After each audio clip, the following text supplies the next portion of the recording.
주일날 예배를 드리겠습니다. 성경 말씀은 창세기 22장 11절부터 14절의 말씀입니다. 창세기 22장 11절부터 14절 봉독해 드리겠습니다.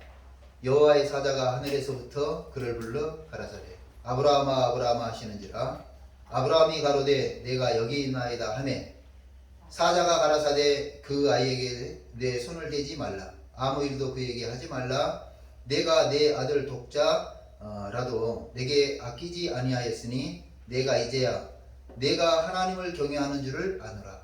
아브라함이 눈을 들어 살펴본즉 한 수양이 뒤에 있는데 뿔이 수풀에 걸렸는지라 아브라함이 가서 그 수양을 가져다가 아들을 대신하여 번제로 드렸더라. 아브라함이 그 땅 이름을 여호와 이레라 하였으므로 오늘까지 사람들이 이르기를 여호와의 산에서 준비되리라 하더라. 아멘.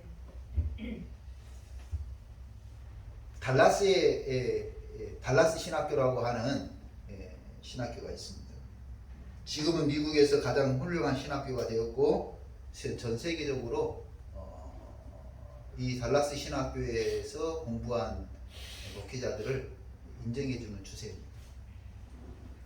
1924년 당시에는 이 달라스 신학교가 너무너무 어려워가지고 1924년 오래된 이야기죠. 너무너무 어려워가지고 이 신학교가 빚 때문에 폐교할 위기에 처했다고 그럽니다. 그래서 이제 이 학교에 학장인 설립자인 루이스 셰퍼 박사와 교수들 많은 목사님들이 모여서 이야기를 하면서 기도를 이제 부탁을 했는데 그 셰퍼 박사 옆자리에 해리 아이언사이드라고 하는 목사님이 이제 기도를 맡은 거예요. 근데 목사님이 뭐라고 기도를 했냐면 주님, 당신은 모든 산과 모든 언덕과 그리고 모든 가축들을 소유하고 계시는 부자 아닙니까? 그러니까 1924년 당시는 그 서부 영화가 이렇게 한참 유행하던 그런 시절이에요. 그래서 이제 말 타고 총 쏘던 시절, 서부 활극이 나오는 시절이에요. 근데 이 해리 아이언사이드라고 하는 이 목사님이 그런 기도를 한 거예요. 주님, 당신은 모든 산과 모든 언덕과 그리고 모든 가축들을 소유하고 계시는 부자 아니십니까? 그 가축들 중 얼마를 팔아서 돈을 보내주셔서 이 학교의 빚을 무사히 갚고 학생들을 계속 교육할 수 있도록 도와주시옵소서 이렇게 기도를 하고 있었다고 그래요. 그런데 다른 한편에 이제 서무실에는 무슨 일이 있냐면 서무실에 카우보이 모자를 쓰고 카우보이들이 신는 그 부츠 있잖아요. 부츠를 신은 어떤 사람이 서무실에 문을 열고 들어오더니 저는 달라스에 사는 카우보이입니다. 저는 오늘 마차 2대에 가축을 가득 싣고 시장에 가서 팔았고 이 돈을 지금 어디에 투자할까 생각하는데 왠지 모르게 내 마음에 이 돈을 여기 기부하기로 결심했습니다. 그러면서 이 돈을 받아주세요. 그러니까 서무실 이 여직원이 이걸 받아들고는 어떻게 할 줄을 모르니까 학장실로 뛰어갔어요. 그래서 똑똑하니까 들어오라고 그래요. 그 이야기를 하니까 놀라운 일이에요. 그 수표를 받아든 셰퍼 박사가 방금 누가 기도했어요? 아이언사이드 목사님이 기도했어요. 그 목사님에게 탁탁 치면서 목사님 기도가 지금 바로 이루어졌습니다. 신기한 일이죠. 방금 목사님이 뭐라 그랬어요? 하나님은 부자 아닙니까? 가축도 다 하나님 거고 산도 들도 다 하나님 거고 가축 몇 마리 좀 팔아가지고 이 신학교 빚을 좀 청산해 주세요. 후배의 목회자들을 계속 교육시킬 수 있는 교육기관이 되게 해주세요. 그렇게 기도했는데 기도가 바로 마치고 있는 그 순간에 벌써 이 카우보이가 마차 2대에 그것을 가지고 여기까지 와 있는 거예요. 해리 아이언사이드 목사님의 기도를 들어주신 주님은 오늘도 우리의 기도를 들어주십니다. 구하기 전에 미리 아시고 준비하시는 하나님. 이게 언제부터 이게 준비됐겠어요? 적어도 이 카우보이가 마차 2대에 가축을 가득 싣고, 그죠? 그것도 이제 뭐 하루를 갔는지 이틀을 갔는지 모르지만 이동한 거 아니에요? 가축 시장에 가서 그걸 팔고 그 돈을 가지고 이제 오면서 자기 생각을 해본 거예요. 어디에 투자를 할까? 목장을 더 넓힐까? 가축을 더 살까? 고민하고 있는데 그때 하나님이 그 마음에 감동을 준 거죠. 달라스 신학교에 기부해라. 그러니까 그 돈을 들고 이제 몇 시간을 왔는지는 알 수는 없지만 이 사람이 온 거예요. 달라스 신학교에 왔는데 그 시간에 이 해리 아이언사이드 박사가 뭐 하고 있었어요? 교수님이, 이 목사님이 기도한다. 하나님, 가축 좀 팔아가지고 빚을 청산하기 위해서. 그 순간에 이게 이루어집니다. 하나님은 미리 아시고 미리 준비하시는 하나님인 것을 우리에게 가르쳐 줍니다. 오늘 본문에 여호와 이레는 하나님이 미리 준비하신다, 그런 뜻이에요. 하나님이 미리 준비하신다. 우리는 계속해서 믿음의 사람들을 살펴보고 있죠. 이 믿음의 사람들의 공통점이 있었는데 뭐였습니까? 첫째는 현재보다는 미래지향적이다. 현재 힘들어요. 맞아요. 현재 어때요? 버거운 인생을 살고 있어요. 그럼에도 불구하고 현실보다 미래지향적인 사람이 였다 하는 거죠. 두 번째, 믿음의 사람은 자신의 약함을 고백하고 하나님의 도우심을 간구하더라. 여러분, 우리 나약한 것을 고백해야 돼요. 어린아이들을 키우다 보면 어린아이들 어때요? 물 웅덩이가 있어요. 분명히 내가 볼 때는 넘어져. 그래서 손을 잡아주려고 그러는데 그 손을 나에게 맡기면 웅덩이 안 빠지고 잘 넘어가도록 안내를 해줄 텐데, 이 녀석이 이제 걷는데 자신감이 생긴 거죠. 그래서 아니야, 괜찮아 하고 탁 손을 뿌리치고 가다가 웅덩이에 빠지는 거예요. 자신의 나약함을 고백하고 하나님의 도우심을 구하더라. 믿음의 사람은요, 세 번째로 바랄 수 없는 것을 바라더라는 거예요. 바랄 수 없는 것을 바라더라. 참 신기하죠. 바랄 수 없는 것을 바라더라. 제가 어느 때 겨울이 2알씩 먹는 시절을 산 적이 있어요. 하루에 한 알, 또 한 알. 이 두통이 사라지지 않는 거예요. 그런 시절을 살았어요. 개벌이 먹으면 맞아요. 두통이 안 와요. 두통이 치료가 돼요. 통증이 통제가 된다 그래야 될까요? 그건 믿음이 아니에요. 약 먹으면 낫는다. 믿음이 아니에요. 그런데 지금은 하나님의 은혜로 안 먹어도 안 아프다. 두통이 와요. 두통이 올 때 안 먹고 주여 기도하죠. 안 먹어도 낫는다. 이게 바랄 수 없는 것을 바라는 것이 믿음이다. 네 번째로는 이 믿음의 사람들의 특징은 하나님께 헌신하더라는 거예요. 하나님께 헌신하더라. 우리가 살펴본 노아, 사르밧, 과부, 수로보리게 여인, 사무엘의 어머니 한나, 이 사람들이 다 이런 공통점을 가지고 있었어요. 현재보다 미래지향적이었고 자신의 나약함을 고백하면서 하나님의 도우심을 간구했고 바랄 수 없는 것을 바랬으면서 힘들고 어려울 줄 알면서도 헌신하는 사람들이었다. 그래서 이 사람들이 기적의 주인공이 되었고 축복의 주인공이 다 되었습니다. 오늘 우리가 살펴볼 사람은 아브라함입니다. 우리가 너무너무 잘 알고 좋아하는 아브라함은 어떤 믿음을 가졌을까? 첫째로 아브라함은 말씀을 첫 번째로 여기는 사람이었습니다. 말씀을 뭘로 여겨요? 첫 번째로 생각하는 사람. 내 생각보다 말씀, 내 계획보다 말씀, 내 삶의 방식보다 말씀. 창세기 12장 1절에 보니까 하나님께서 아브라함에게 너는 너의 본토 친척 아비집을 떠나 내가 내게 지시할 땅으로 가라. 내가 너로 큰 민족을 이루고 내게 복을 주어 내 이름을 참대하게 하리니 너는 복의 근원이 되리라. 고향 갈대아 우르를 떠나 하나님이 지시할 땅으로 가라는 거죠. 그런데 이 떠나가라 이 원어를 보니까요, 누가 뒤에 남겨지든지 상관하지 말고 그 의미가 있어요. 그러니까 내가 고향을 떠날 때 아버지, 친척들, 뭐 형제, 다른 형제들 다 있을 거 아니에요. 누가 뒤에 남겨지든지 상관하지 말고 너를 위해 떠나라. 그런 의미예요. 누구를 위해? 너를 위해 떠나라.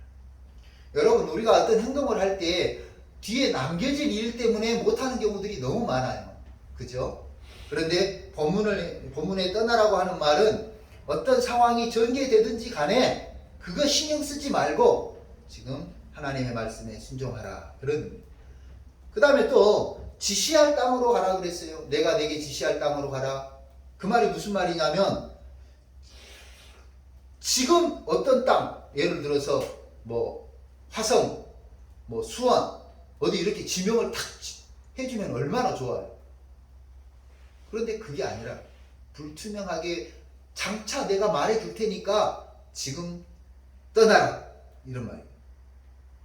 이 내용을 신약에서는 뭐라고 표현했냐면 아브라함을 평가할 때 아브라함은 하나님의 말씀을 듣고 갈 바를 알지 못하고 갔다. 이렇게 말했어요.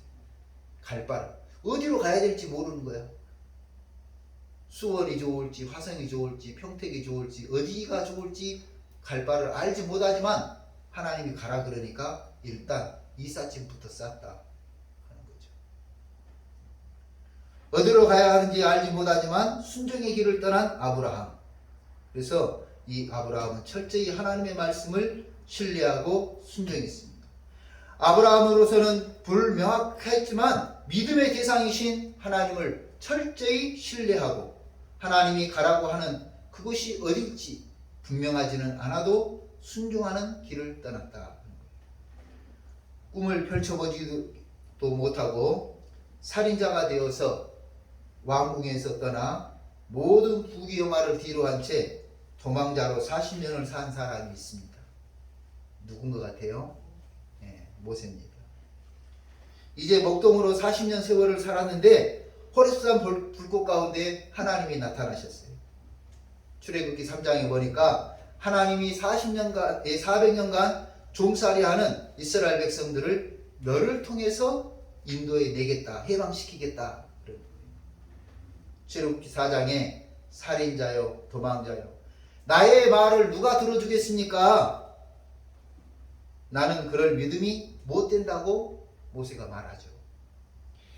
4장 1절입니다. 모세가 대답하여 이르되 나는 그들이 나를 믿지 아니하며 내 말을 듣지 아니하고 이르기를 여호와께서 내게 나타나지 아니하셨다 하리이다. 모세가 자기 처지를 안 거예요. 도망자죠. 살인자죠. 내가 말한들 누가 들어주겠습니까? 하나님이 네한테 나타나기 것이 맞기는 맞냐? 이런다는 거죠. 여호와께서 내게 나타나지 아니하셨다. 2절 여호와께서 그에게 이르시되 내 손에 있는 것이 무엇이냐? 그가 이르되 지팡이니이다. 여호와께서 이르시되 그것을 땅에 던지라 하시매 곧 땅에 던지니 그것이 뱀이 된지라. 모세가 뱀 앞에서 피하매 여호와께서 모세에게 이르시되 내 손을 내밀어 그 꼬리를 잡으라. 그가 손을 내밀어 그것을 잡으니 그의 손에서 지팡이가 던지라. 이는 그들에게 그들의 조상의 하나님 곧 아브라함의 하나님, 이삭의 하나님, 야곱의 하나님 여호와가 내게 나타난 줄을 믿게 하려 함이라 하시고 또 여호와께서 그에게 이르시되 내 손을 품에 넣으라 하시매 그가 손을 품에 넣었다가 내어보니 그의 손에 나병이 생겨 눈같이 된지라. 이르시되 내 손을 다시 품에 넣으라 하시매 그가 다시 손을 품에 넣었다가 내어보니 그의 소진이 벌레의 살로 되돌아왔더라. 여호와께서 이르시되 만일 그들이 너를 믿지 아니하며 그 처음 표적의 표징을 받지 아니하여도 나중 표적의 표징은 믿으리라. 그들이 이 두 표적을 믿지 아니하며 내 말을 듣지 아니하거든 너는 나일강 물을 조금 가져다가 땅에 부으라. 내가 또 나일강 물이 땅에서 피가 되리라. 하나님께서 이 모세에게 힘을 주시는 말씀이에요. 내가 너를 지명하여 불렀나니 나의 사명을 감당하라는 거죠. 그러면서 지팡이를 던지라. 지팡이가 던져 뱀이 됐어요. 꼬리를 잡으라. 목동에게 있어서 지팡이는요 아주 중요한 전 재산의 키예요. 키. 목동에게 있어서 요즘 집에 들어갈 때 디지털 키가 중요한 것처럼 그거 모르면 집에 들어가지도 못해요. 금고가 디지털로 돼 있어요. 어떤 사람들은. 그만큼 중요한 게 목동에게 지팡이는 아주 중요한 거예요. 산비탈을 가면서 미끄러운 풀밭을 지나가면서 몸을 지탱하는 것이 지팡이에요. 짐승이 공격에 올 때 그 짐승을 막아내고 양들을 지켜내는 것이 그 무기가 지팡이에요.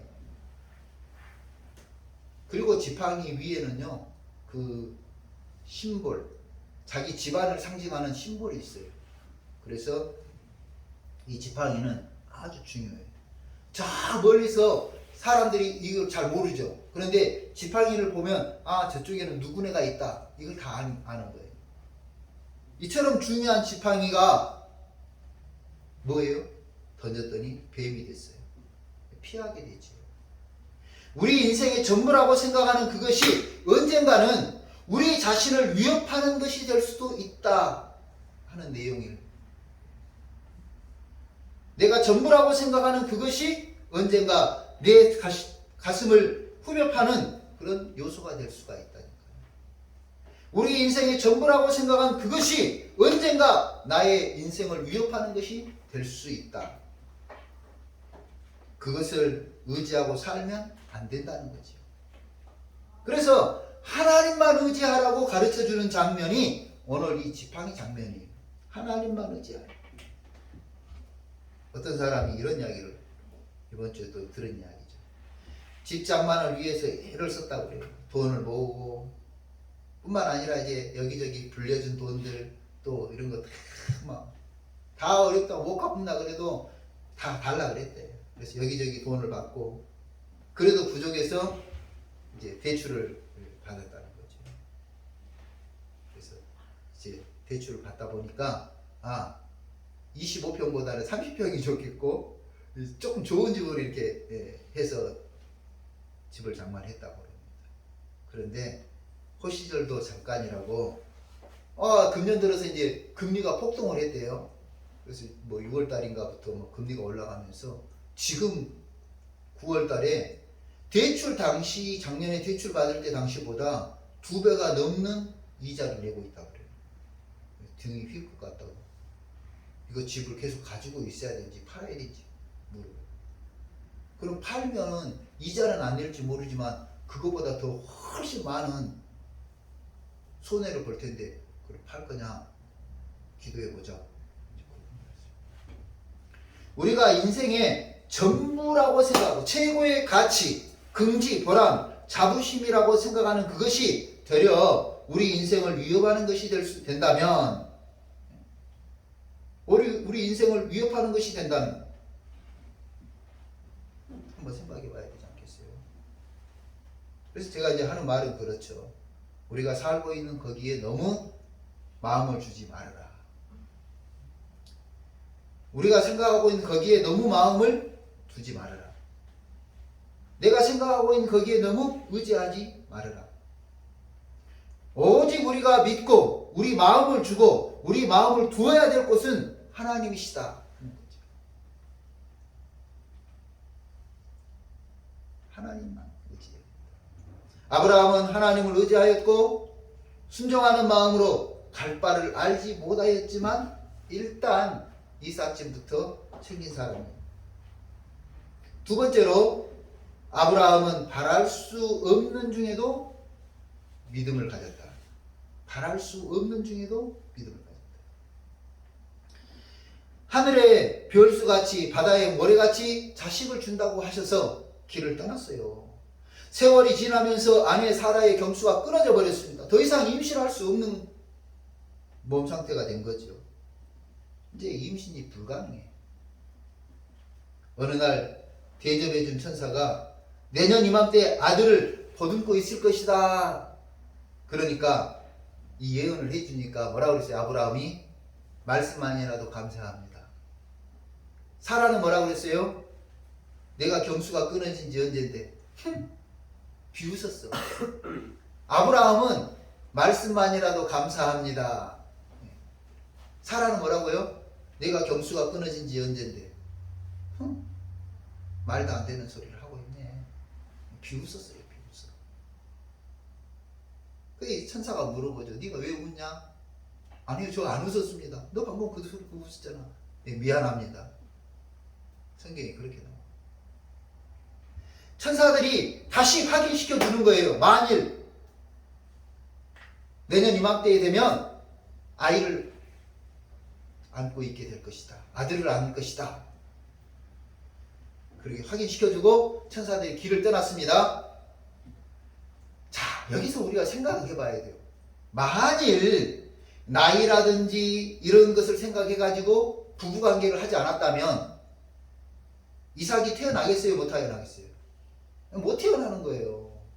뭐 여러분들에게 이런 이야기를 하면 좀 그렇지만 부부관계를 하지 않았는데도 아이가 태어났다면, 사라가 아이를 출산했다면 이거는 거의 예수님이죠. 이제는 성경에 그런 이야기는 전혀 없어요. 다시 말하면 우리가 역으로 뒤집어 보면 아브라함과 사라가 그 천사의 예언을 믿고 부부관계를 한 거예요. 그래서 이삭이 태어났습니다. 천사들의 예언을 하나님의 메시지로 믿고 순종했던 아브라함은 이삭 100세에 이삭을 아들을 출산하게 되었습니다. 더 이상 임신되지 않는 나이, 불가능. 여러분, 불가능한 것을 바라는 것은 죄라니까요. 내가 100m를 달릴 때 우리 이제 체력장을 하면, 그렇죠, 남학생들이 13초에는 들어와야 돼요. 지금은 몇 초인지 모르는데 그때는 뭐 13초, 15초 정도에는 들어와야 되는데, 내가 50m까지는 우리 학교에서 1등이었어요. 근데 50m 넘어가면 발이 이게 내가 지금 땅을 짚고 가는지 어떤지 모르겠어요. 근데 그러다 보면 뒤에 따라오던 친구들이 막 앞서서 가는 거예요. 선생님이 그랬어요. 야, 너는 17초에만 들어와도 돼. 17초. 아무리 해도 19초로 못 넘어가. 19초 안에 못 들어와 내가. 얼마나 내가 운동에 소질이 없는지 아시겠죠. 그래가지고 세상에 막 선생님들이 그러는 거예요. 야, 여자 선생님들도 니보다는 빠르다. 막 눈치를 주는데 아무리 달려도 19초를 18초까지 못해. 지금 생각해보니까 불가능한 것을 요구하는 것은 죄야. 그 선생님들이 잘못이야. 드라마를 보면 막장 드라마에 이런 게 있죠. 이제 아들 내외가 결혼한 지 1년, 2년, 10년 딱 됐는데 자식을 안 낳는 거야. 그러니까 시어머니가 이제 며느리를 구박을 막 하는 거야. 근데 알고 봤더니 불임이래. 불임. 좋다. 아들이 불임인지 며느리가 불임인데 그 시어머니는 그것도 모르고 뭐라 그래요. 얼마나 이제 험한 이야기들을 하는 거 아니겠어요? 바랄 수 없는 것을 바라는 것은 죄라니까요. 죄. 사람들에게 불가능한 것을 바라는 것은 죄야. 며칠 전에 어떤 분이 전화하셔가지고 자기도 이제 안수 집사래. 그러면서 하는 말이 자기를 도와줘야 된다고. 안 도와주면 안 되는 식으로 거의 협박으로 맡겨놓은 것을 그냥 달라는 식으로 막 이야기를 하는 거예요.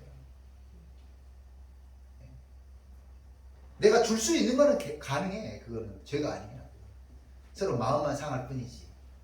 그런데 내가 줄 수 없는 것을 바라는 것은 죄다. 공부를 꼴등하는 아이에게 하나님 앞에 기도하죠. 하나님, 우리 아이 공부 1등하게 해주시옵소서. 이제 기도하고 2단계는 뭐예요? 아이를 들들 볶는 거죠. 공부해라. 네가 이러고 있을 때냐? 공부해라. 그 다음에 3단계는 뭐예요? 이제 학원을 보내는 거죠. 그래서 이제 막 이 학원 저 학원, 학교 끝나면은 밤 11시까지 학원을 뺑뺑뺑뺑 돌려가지고 여러분 그래가지고 되면 좋은데 아이가 안 될 것을 바라는 것은 그건 죄라니까요. 오늘 사람들에게 세상 속에서는 바라면 안 돼요. 그런 것은 바라면 안 돼요. 그런데 믿음은 뭐냐면 믿음은 더 이상 바랄 수 없지만 바라는 것이 그것이 믿음이에요. 더 이상 바랄 수 없지만 바라는 것이 믿음이에요. 어떤 분이 암 판정을 받았어요.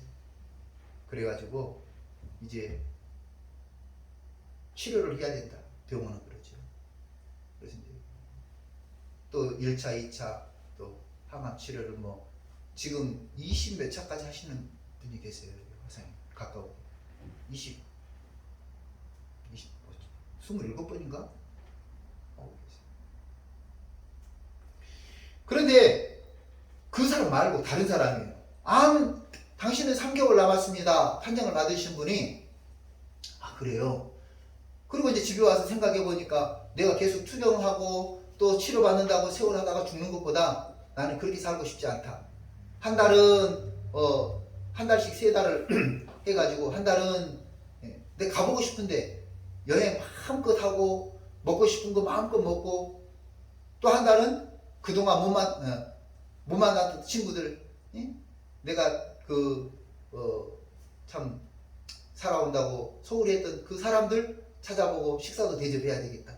이렇게 한 달을 하고 마지막 한 달은 그래도 내가 교회인이고 집사인데 기도하다가 죽어야지. 이제 이렇게 생각을 하고 계획을 하고 그래서 첫 번째 한 달이 이제 친구들 만나고 다 하는 거예요. 그래서 맛있는 것도 사주고 그동안 내가 살아오니라고 소홀히 해서 미안하다고. 두 번째 달은 이제 여기저기 가보고 싶은 데를 다니는 거예요. 그동안 삶에 찌들어 살면서 여행도 못 해보고 휴가도 제대로 못 해보고 그래서 이제 자기를 위로하면서 여기저기 좋은 데 다니고 사진도 찍고 그리고 세 번째 달에 이제 기도원에 가서 기도를 하는 거예요. 내가 이제 기도하다 죽는다. 그런데 어느 날 기도하는 중에 자기도 모르게 막 속이 뜨거워지면서 막 민망할 정도로 막 이 하혈이 시작이 되고 막 나오는 그 성전 안에서 얼마나 창피했겠어요. 자기는 창피해 죽을 지경인데 마음은 편하더라고요. 그런데요 거기에 할렐루야가 할렐루야. 자기도 모르게 2달째 3달째 지금 기도원에 살고 있는 거예요. 그리고 병원에 가봤더니 암이 완치됐습니다. 도대체 뭘 먹었습니까? 이게 바랄 수 없는 중에 바라는 믿음, 불가능이 가능해지는 믿음이에요. 제가 상당히 많이 이제 좀 잘 아픈 거죠. 중이염이 학창 시절부터 심해가지고 털이 이쪽 귀에서 농이 흘러나오는 거예요. 여러분 그 환절기 되면 특히 여름 한나절에는요 이 농이 흘러내릴 때 그 기분의 찝찝함이라는 것은 이루 말할 수가 없어요. 여기서 뜨거운 물이 갑자기 통 하면서 흘러내리는데 느낌으로는 뱀이 지나가는 것 같아. 그냥 찝찝하고 그냥. 그래서 항상 양복 입어도요 화장지를 가지고 다녀요. 여기 나온 거 딱 면봉하고 화장지가 기본이야. 닦아내요. 바이어를 만난다든지 누구를 만날 때 미리 들어가기 전에 다른 사람들은 원면무시 정리하고 들어가는데 저는 면봉으로 여기 먼저 닦아내고 화장이랑 싹 닦아내고 그러고 들어가요. 왜? 이야기하고 있으면 좀 시간이 20-30분 지나면 이게 흘러내리니까. 그래서 미리 탁 닦고 한번 하고 들어가요. 그런데 어느 날 하나님 앞에 이제 기도하는데 누가 내 손을 이렇게 잡고 뒤에서 막 흔들어주는 거 있죠. 막 흔들어주면서 이렇게. 내가 눈을 뜨고 기도를 하는데 누가 막 내 손을 잡아서 흔들어주는 것 같아요. 그날 이후로 이 중이염이 완전히 치료가 됐어요. 전남대병원에서 이 수술하기로 가을 바람 불 때 수술하기로 하고 그 고막이 제일 좋은 게 그때 당시 독일제래요. 독일제. 그 수입해가지고 수술하기로 했는데 그때 이게 치료가 돼버려. 그래서 이제 나를 치료하던 그 집사님이 그 뭡니까 치료하던 과정 기록지를 싹 나한테 줬어요. 전무사님 이것만 가져가면 말할 것이 없대요. 치료 이 하던 과정 이게 기록지를 보면 그 이사가 아니면서 어디로 가버리고 있어요. 오늘 하나님께서는 불가능을 가능케 하시는 하나님이에요. 도저히 임신할 수 없는 나이임에도 불구하고 하나님은 아들을 주신다고 말씀하셨고 그 아들이 바로 이삭입니다. 아브라함은 바랄 수 없는 중에 바라는 믿음을 가졌습니다. 세 번째로 아브라함은 상상을 초월한 순종을 했습니다. 상상을 초월하는 철저한 헌신, 철저한 순종. 참 기가 막히죠. 그래 75세 때 갈대아 우르를 떠났어요. 본토 친척 아비집을 떠나라 그래서 떠나가지고 갔는데 하늘의 별수처럼 바다의 모래알처럼 자식을 준다고 하더니 1년, 2년, 10년, 20년, 25년 만에 아들을 낳은 거예요. 그 아들이 이제 좀 아장아장 커가지고 한 10대 살이나 되니까요. 하나님이 뭐라고 그래요? 아브라함아, 네 아들 독자 이삭을 나에게 제물로 바쳐라. 이 제물로 바치라는 말이 무슨 말이냐면 이게 죽여서 배를 갈라가지고 포를 떠서 그것을 태워서 드리라. 태워서 제물로 삼아라. 이거 말이에요. 여러분 이게 너무너무 이거 참 예를 들어서 매장에서 근무하는 직원들에게 말도 안 되는 이런 말도 안 되는 주문을 하면 뭐라 그래요? 손님이 갑질한다 그래요. 하나님이 갑질하는 것도 아니고 이게 뭐냐고요. 이게 이 주문이 뭐냐고요. 여러분 같으면 아들 하나 너 아들 4명이나 되니까 하나 그래 그렇게 바치라 그러면 여러분 같으면 할 수 있겠어요? 못해요. 이 갑질하는 주문인지 이게 요구사항이 그런 말을 하는 거예요. 그런데 아브라함이 그 하나님의 말씀을 듣고 그 다음날 새벽부터 장작과 불을 준비해 가지고 출발을 해요. 하나님이 지시한 땅으로 가서 제사를 드리기 위해서. 11절입니다. 하나님이 그에게 일러준 곳에 이른지라 이에 아브라함이 그곳에 제단을 쌓고 나무를 버려놓고 그의 아들 이삭을 결박하여 제단 나무 위에 놓고. 제가 여기서 이삭을 생각해 보는데 이삭도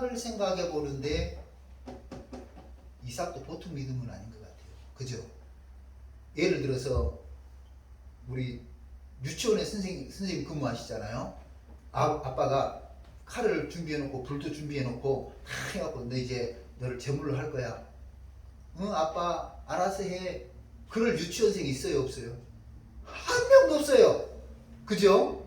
그런데 유치원생보다 더 큰 이제 10대의 이삭이 아버지 나이 많은 아버지가 잡아가지고 결박하고 하는데 순수하게 했다.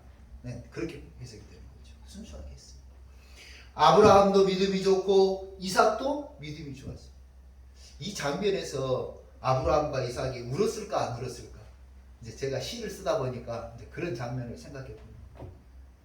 아버지 아브라함도 가슴이 찢어졌을 것이고 아버지와 아들이 얼마나 울었겠나. 이삭은 이삭대로 얼마나 울었겠어요. 그런데 이제 그 과정을 지나가는 거예요. 제단에 나무를 버려놓고 그의 아들 이삭을 결박하여 나무 위에 딱 놓았다. 이제 나무 위에 놓고 뭐 하려고 그래요? 이제 죽이려고 그래요. 죽이려고 10절 손을 내밀어 칼을 잡고 그의 아들을 잡으려 하니, 자 칼을 들고 이제 그 아들을 잡으려고 하니 이게 내려가면 이제 끝이야. 이게 칼이 내려가면 이삭이 죽는 거 아니에요? 잡으려고 하니 여호와의 사자가 하늘에서부터 그를 불러 이르되 11절입니다. 중요한 장면. 아브라함아 아브라함아 하시는지라. 아브라함을 한 번 부른 게 아니고요, 2번 불렀어요. 다른 성경에 보면 다 한 번씩 불러요. 사무엘아, 예 선생님 저를 부르셨습니까? 안 불렀다. 엘리 제사장이 그러죠. 그러니까 또 가는 거예요.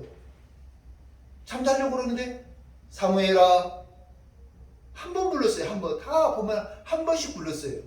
그런데 오늘 유일하게 사람 이름을 2번 연거푸 부른 데가 이 창세기 본문의 말씀이에요. 20장. 여호와의 사자가 하늘에서부터 그를 불러 이르되 아브라함아 아브라함아 하시는지라. 아브라함을 다급하게 불러. 그러니까 아브라함이 이 칼로 이삭을 이렇게 이제 제물로 삼기 죽이기 전에, 예 하나님 내가 여기 있습니다. 11절 하반절의 말씀입니다. 하네 사자가 이르되 그 아이에게 내 손을 대지 말아라. 그에게 아무 일도 하지 마라. 네가 네 아들 네 독자까지도 내게 아끼지 아니하였으니 내가 이제야 내가 하나님을 경외하는 줄을 아노라. 아브라함이 눈을 들어 살펴본즉 한 수양이 뒤에 뿌리 수풀에 걸려 있는지라.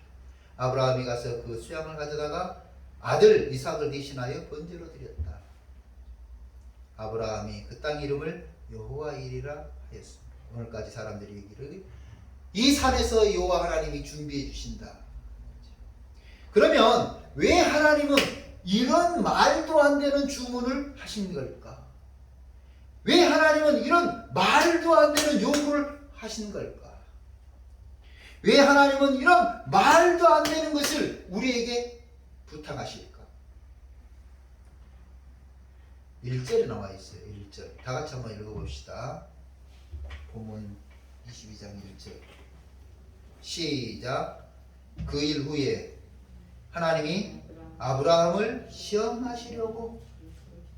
왜 이 주문을 하셨어요?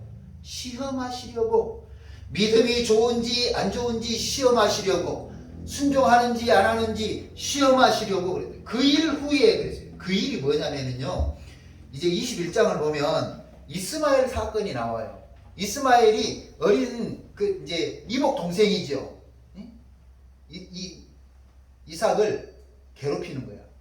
이스마엘이 동생을 괴롭히고 막 그러고. 그러니까 사레가 생각해 볼 때 속이 너무너무 상한 거예요. 자기 종 하갈의 아들 이스마엘이 내 아들 이 괴롭히니까 너무너무 속이 상했어. 그래서 아브라함이 이 이스마엘과 하갈, 그 어머니 하갈을 쫓아내지요. 집에서 쫓아내요. 그러다 보면 이제 아브라함 입장에서는 이삭이 더 중요한 거야. 이 다른 아들이 있는 것도 아니고, 이제 뭐 첩의 아들이라도 이스마엘이 있을 때하고 없을 때하고 또 다르잖아요. 이제 오직 아들이 이삭밖에 없으니까 아들에 대한 마음이 더, 그래서 아들에 대한 의존도가 높아졌어. 그 다음에 그 다음 장면이 21장이 뭐가 나오면 아비멜렉이라고 하는 그 지역의 족장이 아브라함의 우물을 뺐어요. 이 물이라고 하는 것이, 물과 풀은 양을 키우고 짐승을 키우는 사람들에게는 아주 중요한데 아비멜렉이 뺐어요.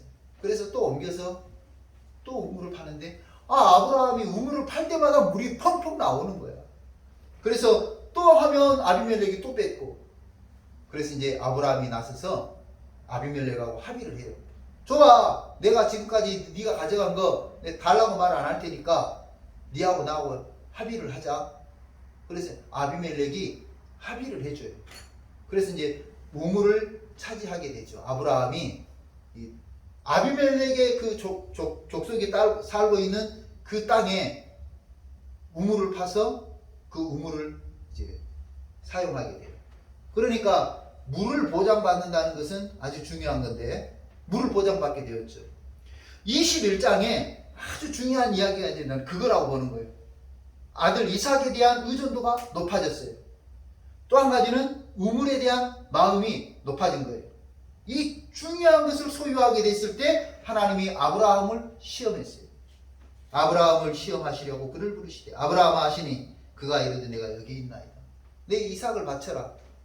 이렇게 요구를 하신 거예요. 하나님이 아브라함을 시험한다고 할지라도 아브라함은 순종하는 믿음을 가졌다. 12절 말씀입니다. 사자가 이르되 그 아이에게서 내 손을 대지 말라. 그에게 아무 일도 하지 말라. 내가 내 아들 독자까지도 내게 아끼지 아니하였으니 내가 이제야 네가 하나님을 경외하는 줄을 알게 됐다. 믿음을 인정받은 거예요. 믿음을 인정받은 거예요. 그래서 오늘 우리도 순종하는 믿음, 하나님께 인정받는 믿음이 돼야 되지 않나 하는 거죠. 첫 번째로 아브라함은 내 생각, 내 계획, 내 취미, 하나님의 말씀을 우선으로 내 생각보다, 내 계획보다, 내 취미보다 하나님의 말씀을 첫 번째로 두고 살았다. 두 번째로 아브라함은 바랄 수 없는 중에 바라는 믿음을 가졌다. 세 번째로 상상을 초월한 순종의 사람이었다. 여러분, 인정받는 믿음이 돼야 돼요. 제가 이렇게 참 제만 그런 건지 모르지만 남들이 어떤 것을 부탁을 하면 그러는 거예요. 이번 주에 있었거든요. 누군가를 평가를 이렇게 하는데 늘 무슨 말을 하면 삐딱선을 타는 사람이 있어요. 근데 이제 그 기관에 내가 어떤 기관 평가하는 입장에서 평가를 하는데 여러분 내가 잘못된 거예요. 분명히 저처럼 하시면 안 돼요. 최고 점수를 줘버렸어요. 내가 왜 그러냐면 이 기관이 80점, 90점 그런데 평가를 할 때 5명이 평가를 할 때 최고점과 최하점은 빼고 해요. 이 기관을 내가 되게 해주고 싶으면 이제 한 다른 기관들이 예를 들어 85점이다 평균 점수가 그러면 85, 6점 딱 한 1점 정도씩 더 주면 이 기관이 좋은 점수 평가를 받아요. 그런데 터무니없이 99점을 줬어. 나는 이 기관에 좋은 점수 주기 싫다. 최하점을 주면 야박하다 그러잖아요. 나빠. 99점 줬어. 그 기관 안 됐어요. 결국. 내가 좀 적절하게 주면 되는데. 평소의 모습이 그래요. 그런데 오늘 우리가 상상을 초월하는 순종이라는 것은 바로 그거예요. 도저히 그 사람의 입장에서는 할 수 없는 것을 하는 것. 상상을 초월한. 사랑하는 성도 여러분, 아브라함처럼 인정받는 믿음을 가집시다. 아브라함처럼 훌륭한 믿음을 가집시다. 아브라함처럼 축복받는 믿음을 가집시다. 내 생각, 내 계획, 내 취미보다 하나님의 말씀을 첫 번째로 여기고 살아갑시다. 바랄 수 없는 중에도 바라면서 믿음의 축복, 이삭을 받은 것처럼 우리도 바랄 수 없는 중에 바라는 믿음을 가집시다. 상상을 초월하는 순종을 통해서 여호와 이래 하나님이 준비해 주신다 하는 신앙을 고백할 수 있도록 축복받는 성도들이 다 되시기를 주님의 이름으로 축원합니다. 기도하겠습니다. 고마우신 하나님 감사합니다. 우리가 믿음의 사람들을 살펴보고 있습니다. 그 사람들의 공통점을 우리도 갖게 하시고 더욱더 좋은 믿음, 더욱더 확실한 믿음, 더욱더 온전한 믿음을 갖는 성도들이 되게 하여 주옵소서. 아브라함처럼 하나님께 인정받는 믿음이 되기 위해서 내 생각, 내 계획, 내 취미, 내 목표보다 하나님 말씀을 먼저 우선권으로 두고 살아가는 삶이 되게 하시고 당연히 이루어지는 것, 세상에 우리가 좀 더 노력하면 될 수 있는 그것을 바라는 것이 아니라 불가능한 것을 바라보면서 하나님의 능력을 사모하는 성도들이 되게 하시고 아버지 하나님 상상을 초월하는 순종을 통해서 기적과 이적의 주인공들이 다 되는 우리 능동교회 성도들 되게 하여 주시옵소서. 예수님의 이름으로 기도하옵나이다. 아멘. 찬송가 354장 일어서서 찬송하겠습니다.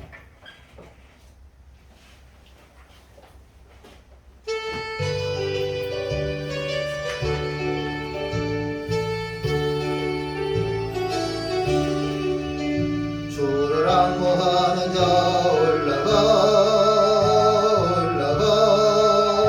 독수리같이 모든 성 멀기고 근심 걱정 벗어놓 올라가 이 앞에 보면서 하세요. 독수리같이 주와 악무하는 자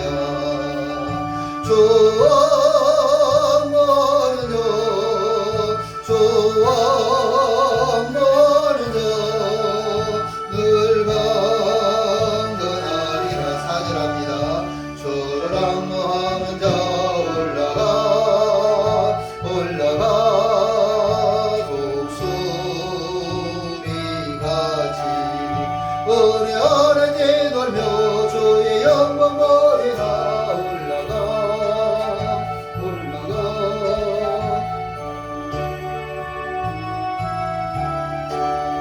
주